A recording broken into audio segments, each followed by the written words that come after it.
হিজাব ঠিকভাবে না পরার অভিযোগে আফগান নারীদের বিরুদ্ধে পুলিশের অভিযান, আর সেই অভিযানের প্রতিবাদে রাস্তায় নেমে বিক্ষোভ। শেষ পর্যন্ত পরিস্থিতি এতটাই উত্তপ্ত হয়ে ওঠে যে নিরাপত্তা বাহিনীর সঙ্গে সংঘর্ষে অন্তত দুজনের মৃত্যু হয়েছে বলে জানিয়েছে আন্তর্জাতিক সংবাদ মাধ্যমগুলো।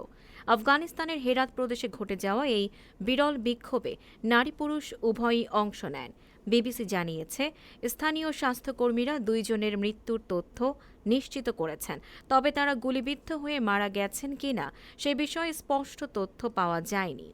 প্রত্যক্ষদর্শীদের দাবি, বিক্ষোভ ছত্রভঙ্গ করতে নিরাপত্তা বাহিনী তাজা গুলি, লাঠি ও চাবুক ব্যবহার করেছে। এএফপিকে এক বিক্ষোভকারী জানান, পুলিশ আকাশের দিকেও গুলি ছোড়ে। সামাজিক যোগাযোগ মাধ্যমে ছড়িয়ে পড়া ভিডিওতে নারীদের চিৎকার এবং গুলির শব্দ শোনা গেছে। তবে হেরাত পুলিশ নিহত হওয়ার অভিযোগ অস্বীকার করেছে। তাদের দাবি, জনশৃঙ্খলা বিঘ্নিত হওয়ায় পরিস্থিতি নিয়ন্ত্রণে আনতে ব্যবস্থা নেওয়া হয়েছে। এর আগে ২০২১ সালে তালেবান ক্ষমতায় ফেরার পর আফগান নারীদের পোশাক, শিক্ষা ও কর্মসংস্থানের ওপর একাধিক বিধিনিষেধ আরোপ করা হয়েছে, যা নিয়ে দীর্ঘদিন ধরেই সমালোচনা চলছে। Tanjima Nowrin, face the people.